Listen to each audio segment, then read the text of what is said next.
There we go. Good evening, Luang Por, and thank you for your talk this evening, as ever. You mentioned Kalyana meters, and in the preface, you with the metta practice, you mentioned thinking about lights in the practice to signify the metta. I have one main Kalyana metta who introduced me to Thai forest tradition. She's Thai. I won't breach any privacy issues there, but a very good role model and so forth. And is my main sort of counselor in terms of meditation and so on and so forth. Recently, we were discussing the issue of lights in the meditation, where recently it's been more consistent, just having lights come into the Chitakasha kind of space. And her advice was, maybe ignore them or let them go or what have you. But I found that they're very sticky. They won't come if you want them to come. They won't go if you want them to go. They're sort of just there.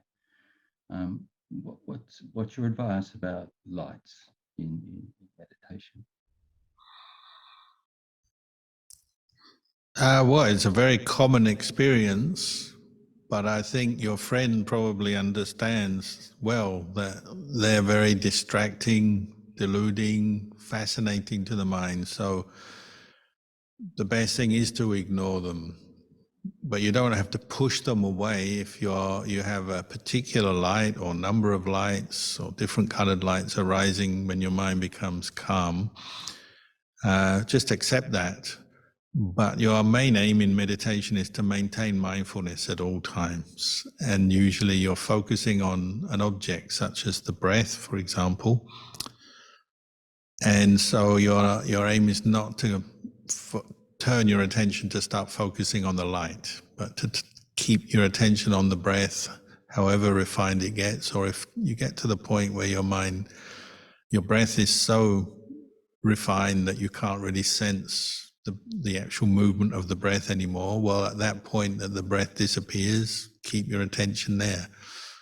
And maybe lights arise, or maybe the whole mind becomes very bright and radiant, or there's a particular sort of pinpoint of a light, whatever. You don't need to go to that light. Just keep with the mindfulness at that point where there is the breath or the breath has disappeared. And just as far as lights go, we'll just notice the quality that they come and go. Like you say, they come and go. That's what you notice. They're impermanent. They're nothing in of themselves other than just lights that arise and pass away. And you don't need to think very much about them. You don't need to hold on to them. You don't need to push them away. It's the mindfulness directed to the breath is your number one priority. And then I would encourage you to contemplate the body, the 32 parts of the body or the 4 elements in the body, and just set the lights aside. I wouldn't encourage you to think much about them or get involved with them. They may be there, but just ignore them. Just like when you're in a room, like now I'm in a room and there's lights on. They're there, but you don't have to look at them, think about them. Very good. Sadhu Lam, Luang Por, thank you.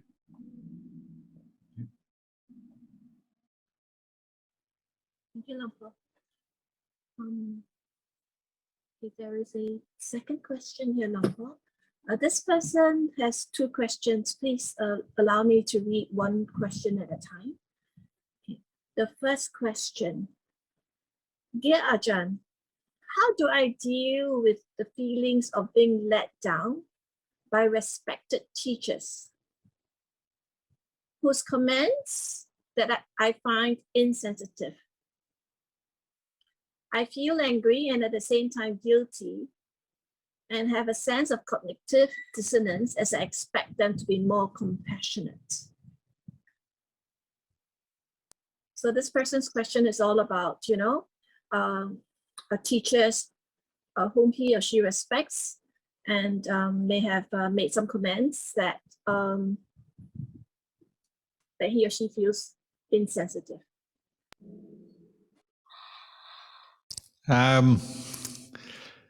It's hard to generalize. If it's a teacher you respect, then I assume you know the teacher well enough or long enough that you trust them as a teacher. So sometimes it's possible they can see something that they need to say in you. They see something that needs addressing, or some fault, or some bit of Dhamma that needs to be pointed out. So they say something that may come across as direct, harsh, insensitive, but they may be coming from a good place, a place of wisdom and compassion, and they're just needing to say something that needs to be said. So you might give them the benefit of the doubt, in the sense that they're coming from a good place, a place of wisdom, and you take away what they say and see whether it's true. And it may turn out to be true, and you might have to humbly accept that. But depending on the teacher, if it's somebody who is not yet enlightened and not fully wise, well, maybe sometimes the teacher gets it wrong. You have to accept that as well. So then you can just say, oh, the teacher got it wrong. If you're sure what they've said is not applicable, not true, not correct, not the right thing to say, or it's hurts you and it wasn't helpful, well, sometimes you just have to accept, oh, maybe the teacher got it wrong. This is the problem with other human beings. Even wise, enlightened human beings are still another person, and sometimes they say something and we misinterpret it, or we understand it but it hurts us, or it seems out of sync, out of not useful. You have to be very cautious and not rush to blame the teacher, but first of all look at yourself. Sometimes we are not ready to receive the teaching, or we don't understand it, our wisdom is not enough. Or if it turns out that these words really are just insensitive, not good, well, they're just words, and just let them go and carry on practicing. And maybe that teacher still has many good things to say, and they do many good things that you can respect and appreciate, and it's just a one-off glitch. I don't know what the actual situation was for this person, but I do know, teachers, especially nowadays, teachers have to deal with lots of people and they don't always have quality time with those people. They may say something that's just a general comment, and it may not be intended to hurt the listener, but the listener may take offense or find it hurts their feelings, but the intention wasn't there. It's just that the situation was such that the person is not happy with what they hear. I don't know what you're particularly referring to, what situation, but I do know over the years watching, or for myself and then for other people, other teachers, everything is possible. People can misinterpret words, they can mishear words, they can take them out of context, they can remember them wrongly. Other people can misinterpret them. Many things are possible. So don't jump to conclusions. Wait and see, contemplate it. Even the Buddha would say things that people found hard to receive, and some people didn't like what the Buddha said. And we know that the Buddha is an enlightened teacher, and everything he said was coming from compassion and wisdom. But the person who's listening, maybe they're full of defilement, so that may vary. How they accept the teaching, the words they hear, that may vary from day to day, time to time.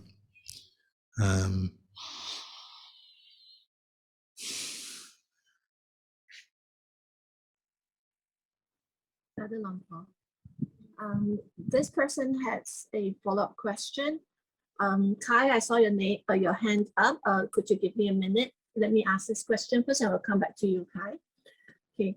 So in follow-up, the person who asked the earlier question commented that during meditation, there are images of lower realm beings that seem quite unhappy with the meditator. So, so she shared metta and merits with them and asked for forgiveness. Question is this the right thing to do? And is there any other advice if this arises again? That means the images of lower realm beings appearing during meditation. Yeah, if you spread metta, that sounds like a good response. If you see an image, images are just images, aren't they? They come up, they go away. It may be meaningful, it may be an actual being, or it may be sanya, what we call sanya, a memory. It could be imagination, it could be something you've created. There's a number of different reasons for images to arise. But if you see an image of what we call a lower realm being, somebody who's unhappy, angry, suffering in some way, well then the response of metta would be a good one, I'd say. Just keep metta in your heart for yourself, and then metta for that being, if there is a being there. Wish them well, may they be happy, may they be free from the suffering they're experiencing, and you send your thoughts to them. That can't be a bad thing.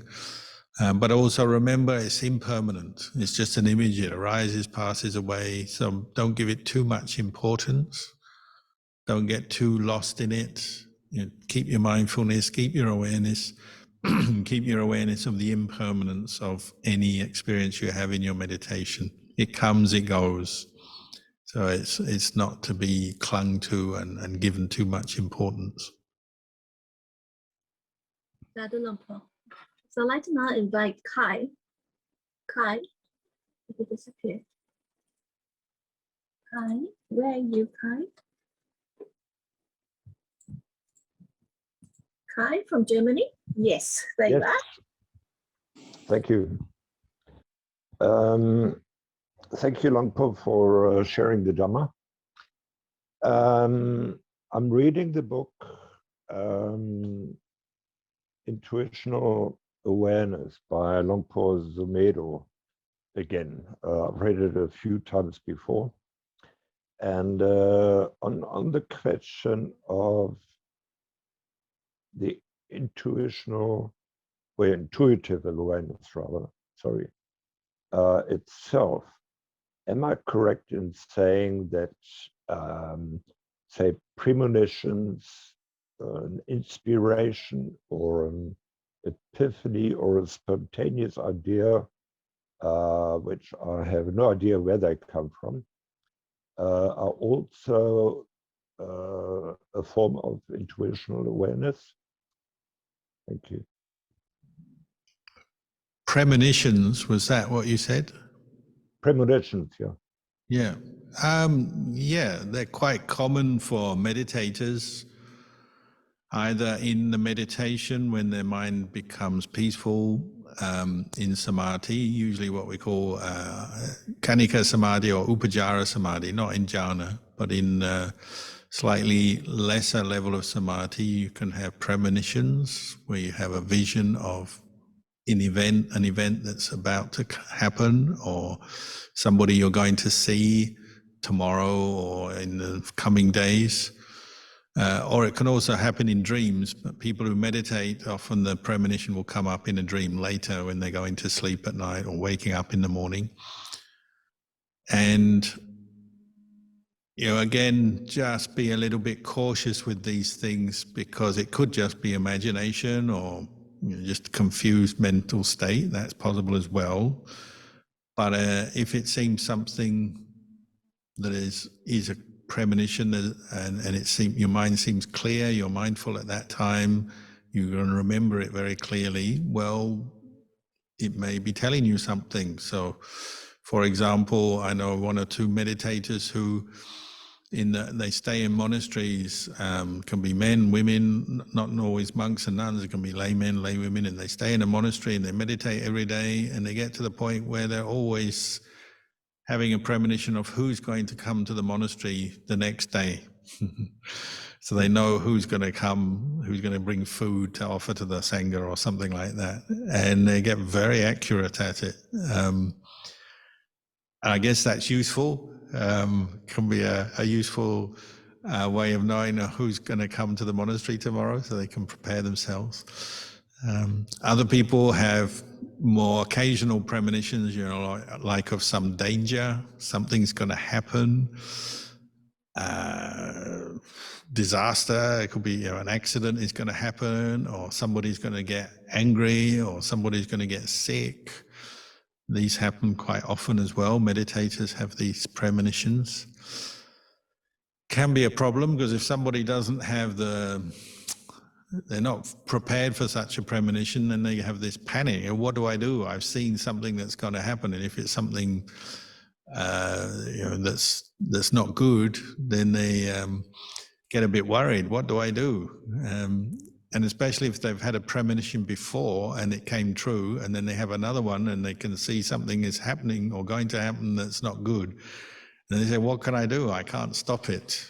And that's where you have to have equanimity as well. When you have to accept, maybe you can actually have a premonition of something not good, and there's nothing you can do. So you just have to be ready for it and just take it and keep your equanimity and your mindfulness ready for whatever it is that's going to happen, because it's a premonition. And if you've had the experience in the past where the premonitions have come true, and then you have another one where you see, it's fairly likely it's going to come true, nothing you can do, so you just have to be ready for it. And you get good premonitions as well. So a very common one, say maybe people have an image of a monk they're going to meet shortly. The monk is going to come to where they are, or they're going to go where the monk is, and they see the monk, and it can be a very happy kind of premonition, and then it comes true. So that it can be a premonition of good and bad things. Sometimes, most often, it's just coming from your own mind that's peaceful. But occasionally it's stimulated by an external being. So the devas can give premonitions in dreams. So sometimes people have these prophetic dreams, profound dreams. Occasionally it's stimulated from an external being, or it could be from somebody with samadhi spreading metta. That can also stimulate a dream, which then becomes a premonition. So there's a few different causes. But like lights and like other images in your meditation, just try and maintain mindfulness, maintain your reasoned reflection, reflect on it. Okay, maybe this may happen, maybe it won't happen.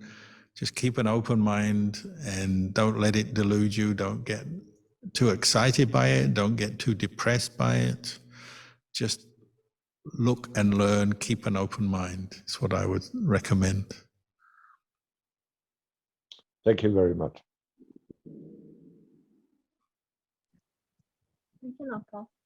And Lampol, in follow-up to that question, would you also say that using metta to deal with non-Buddhist family members who find fault and issues with Buddhist family members, would that also be a correct approach? Of course, because if you don't use metta, what are you going to use? You're going to use anger, and that's not good, and it's never good.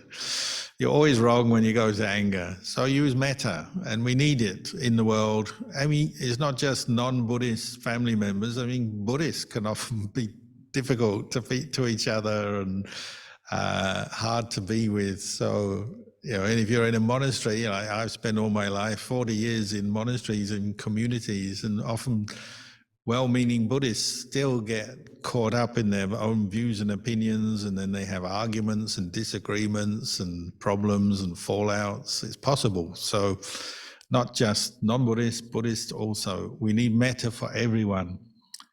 But how you apply metta, well, that depends on the person, the situation, doesn't it? So sometimes metta is simply being calm when someone else is agitated or aggressive. Sometimes it's metta in action with some wisdom as well, or thinking of the right way to help someone or the right way to deal with a situation. You know, sometimes metta can be quite firm, can't it? Especially if you're with a kid, say, who's being very stubborn or foolish or acting in very harmful ways. Sometimes you have to be quite firm with them in the way you talk to them or guide them. Sometimes you have to be firm with yourself, and that could be coming from metta. So you maybe have some bad habits you need to clean up, and you have to tell yourself, don't do it. Don't say it. Don't do it. Change your habit. You know, maybe you're waking up in the morning and you just say, I'm just going to lie in bed and be lazy today. But then you need the voice of metta in that situation, maybe saying, get up, you lazy so-and-so, do more good, do your meditation. You know, metta has many faces. You know, I like, you know, the Mahayana Buddhists, they have Kuan Yin with her 1,000 hands, and each hand has a different tool. You know, one hand has a sword, so metta can be a weapon. I mean, that's actually the way the Buddha told those monks who went back into the forest to deal with the spirits who didn't like them. You know, he said, I'm going to give you a weapon to go back into the forest to deal with those spirits. But it's not a weapon of anger or war or something to hurt people. It's the weapon of metta. So metta is also a weapon. It's a way of cutting through your anger and cutting through the anger of other people. So the Bodhisattva has one hand with a sword. So the weapon of goodness, metta, wisdom, all their barami, you know, can come out sometimes to be quite firm. Other times it's very soft, isn't it? Your metta needs to soothe, to support, to have compassion, to be very sensitive, very loving. Depends on the situation. Metta has many faces, just like the Bodhisattva has many hands with many tools. Sadhu Lumpur. So beautifully concluded.